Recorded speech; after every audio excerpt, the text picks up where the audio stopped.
Wow. Wow. Thank you very, very much. Thank you.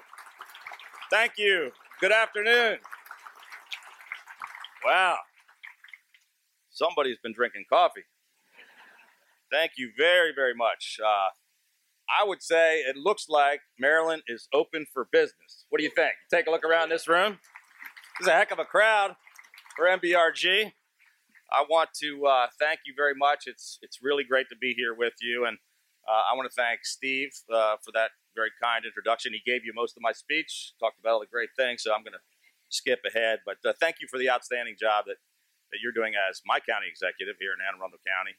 He's doing a terrific job. We have a number of other great county executives here with us today, as well as some of our cabinet members and legislators and local elected officials and other distinguished guests. And I want to thank all of them for being here. But I just want to take a moment, personal privilege, to give a shout out to just one of Maryland's long-time leaders who has done so much for this organization, for our state, and for our nation for so many years. I want to give a big round of applause for my good friend, Ambassador Ellen Sauerbrey. Thank you, Ellen. Thank you. And I want to thank MBRG's chairman, Scott Dorsey, who's not here. Rob Merritt, thank you for filling in for Scott. And Dwayne, thank you for the leadership that you provide for this organization.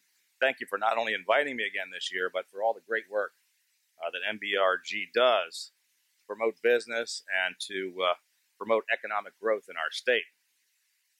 I want to thank all of you for being here today, all of our sponsors, and each and one of the 735 people that are filling this room to capacity. I do remember coming to MBRG luncheons when we didn't have quite this many, when the previous governor would kind of penalize you if you showed up at a lunch like this. And now everybody can come out in public and say, I'm a businessman, I'm a businesswoman. We create jobs, and we're damn proud of it, right? You don't have to hide anymore in the shadows. But thank you for being a part of this great organization. So I guess you know that I've been in this new job for a little over 2 years now. And it seems like it's going pretty well so far. What do you think? I don't know. But I've spent most of my life in the private sector. This is the very first elective office that I've ever held.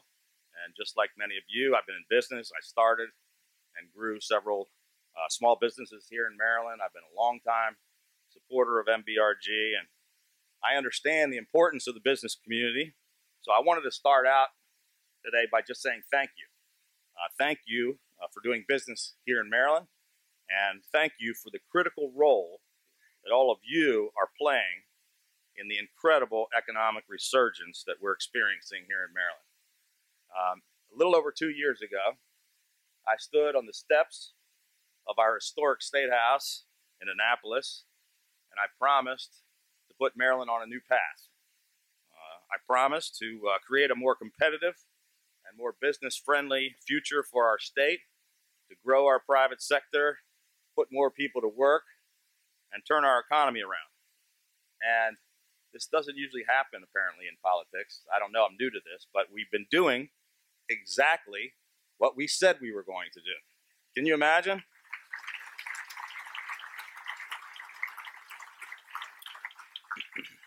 As I was taking the oath of office, at that very moment, all of our state highway signs were being changed from one end of the state to the other to say, welcome to Maryland, we're open for business. I think they used to say, what's in your wallet? But that wasn't just a slogan that we put on our highway signs to say that welcome to Maryland, we're open for business. It wasn't just something that we wanted to just talk about doing. It actually defines our entire mission. It's why I ran for governor. For 2 years, our entire team has been completely focused on growing the private sector in Maryland, creating jobs, and turning our economy around. And as a result, Maryland's economy is stronger than it's been in more than a decade. Businesses are returning to and expanding in our state. People are feeling better about investing in Maryland. We had the best year for business in 15 years. We had the best year for job growth in 15 years.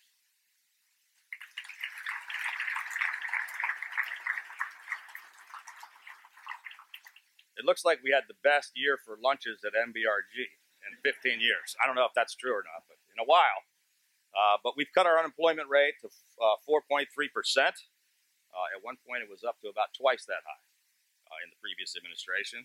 We've gone from losing 100,000 jobs to gaining 100,000 jobs. That's quite a turnaround. And the people in this room have been a big part of that success. And you are the job creators. You are the backbone of our economy. And your success has been Maryland's success. Back in 2014, I decided to run for governor because the state that I grew up in, the state that I started my businesses in, the state that I loved, was in real trouble. We were way off track. We were heading in the wrong direction. Businesses, jobs, and taxpayers were fleeing our state in record numbers. We had lost 8,000 businesses and 100,000 jobs. And our state economy ranked 49th out of 50 states. So as a lifelong Marylander who loved this state, that broke my heart. It also made me angry enough to want to do something crazy by running for governor to try to do something about it.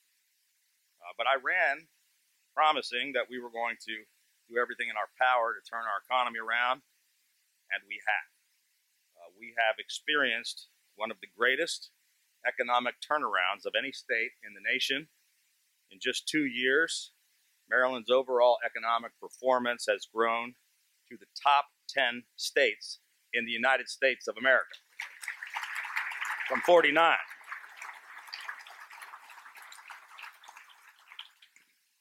Right after I was sworn in, 5 minutes later, I walked up to my office for the very first time, and I killed over 100 job-killing regulations that the previous administration was trying to push through in the closing hours of their administration. And we've killed another 100 since then. And we're going to cut a couple of hundred more. So we're just getting started.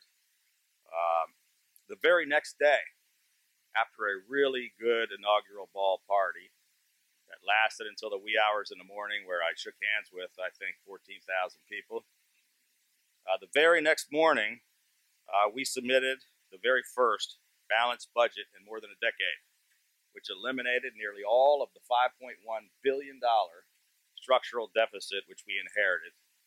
And we did it without raising taxes. In fact, we've now completed 3 budgets in a row with no new taxes in Maryland.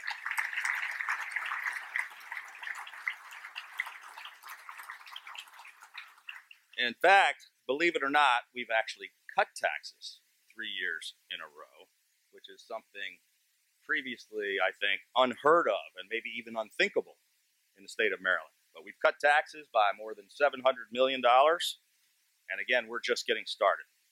We eliminated or reduced 255 fees all across state government for $120 million. We cut tolls at every single facility in the entire state of Maryland by $270 million, the first time tolls have been cut in more than 50 years.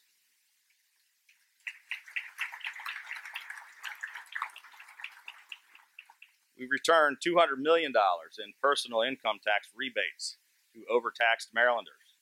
It was the largest tax refund in the history of our state. And we put all of this money back into the pockets of hardworking Marylanders, back into small businesses all across the state, and back into our rapidly growing economy. When I ran for governor, I also promised that we were going to rebuild our state's transportation infrastructure. After 8 years of complete neglect and mismanagement, and after $1 billion had been siphoned, improperly siphoned, from the Transportation Trust Fund. We had crumbling roads and bridges and the worst traffic congestion in the nation. Again, we took immediate action, doing exactly what we promised to do. We're moving forward on nearly every single one of the top priority road projects in every single jurisdiction in the entire state of Maryland.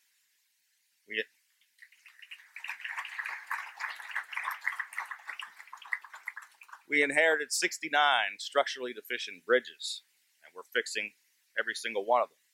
We just recently invested an additional $2 billion in new transportation projects. We now have a total of $8.6 billion in our consolidated transportation plan. Nearly 1,000 transportation projects are currently under construction all over the state. It is historic and unprecedented, and all of these efforts are helping us to experience tremendous growth in our state economy. The statistics are so good that they're almost hard to believe, but the facts are abundantly clear and indisputable. A recent study ranked Maryland as the 5th most innovative state in America. We are 3rd among all 50 states for entrepreneurial business growth. We're 3rd in the nation for research and development intensity. 2nd among all 50 states for concentration of STEM, science, technology, engineering, and mathematics employment. And 4th in the nation in the number of science and engineering degree holders.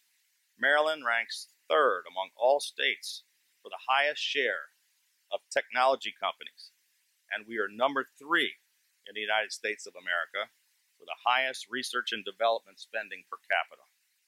We're proud that Maryland now has the 2nd lowest percentage of people living below the poverty rate in the nation, and that we have the highest median household income in the United States of America.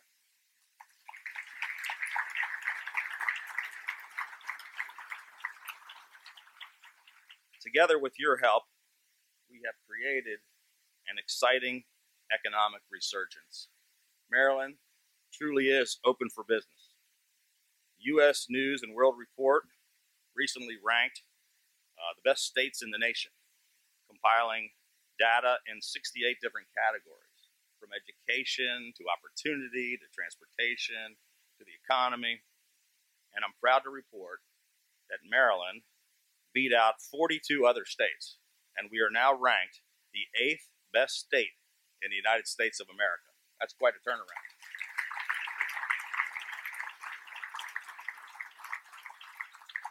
Together, we've been able to bring real change to a state that desperately needed it. And now 3/4 of all Marylanders approve of the job that we have been doing, but we're just getting started. There's a lot more hard work that lies ahead so that we can continue making progress for Maryland. We recently enacted our More Jobs for Marylanders Act, which provides tax incentives for the creation of thousands more jobs in areas where we need them the most. And just a few weeks ago, at our first ever sold-out Maryland Business Summit, we launched a new and exciting, comprehensive statewide economic development strategy called Excel Maryland, which will be focused on new collaborative strategies to further accelerate growth in some of the sectors where Maryland is already leading, including the life sciences and cybersecurity industries. We're doing everything we can to make Maryland more competitive with other states and to foster a more business-friendly and job-friendly climate in our state. As you know, I recently vetoed the legislature's ill-conceived, poorly written, complicated, and inflexible paid sick leave bill.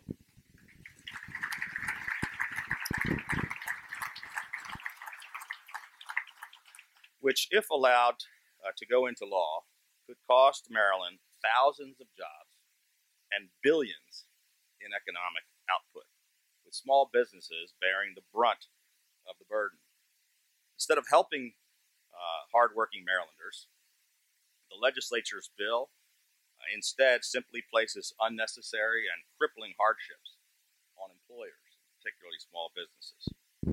Stopping reckless, job-killing proposals and protecting taxpayers and jobs is why I'm in this job. It's why I ran for governor. And this legislative bill was not a common sense measure. It was not any kind of a bipartisan compromise. It was simply very bad anti-business, anti-jobs public policy. And it would have been incredibly irresponsible for us to allow another law on the books that would unfairly penalize our state's job creators and the men and women whom they employ. Every single decision that I make as governor is put to a simple test. I ask, will this law or action make it easier for small businesses and families to stay in and succeed in Maryland? This bill clearly did not pass that test, and vetoing it was the right course of action for our state economy, our business community, and for our Maryland workers.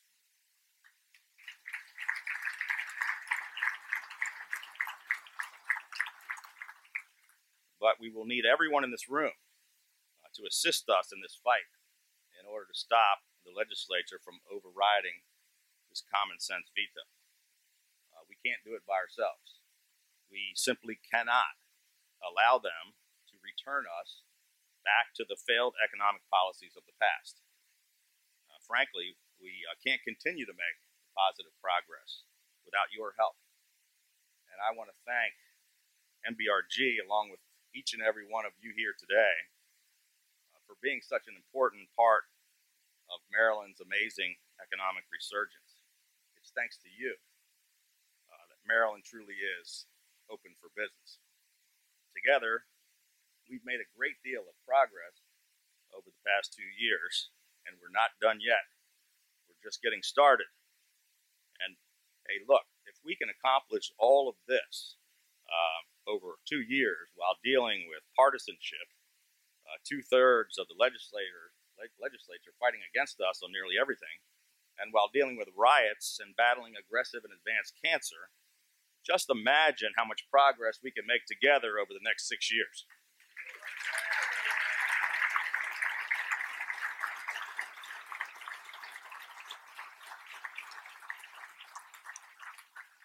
I'd like to leave you with just one final thought.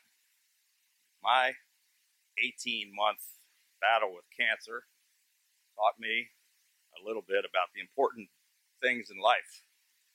And there's one thing in particular that I'd like to share with you today. I learned a pretty simple lesson that life is much too short, and that we've all got to make the most out of every single day. And I truly believe that each and every one of us is given the opportunity to do something great each and every day. Over the past 2 years, together we have done many great things. And now we have the incredible opportunity to accomplish even more. And I just want to let you all know that I'm going to keep giving this job everything I've got every single day that I am given. Ladies and gentlemen, thank you so much for granting me this incredible honor of serving as your governor. May God bless you all, and may God bless the great state of Maryland.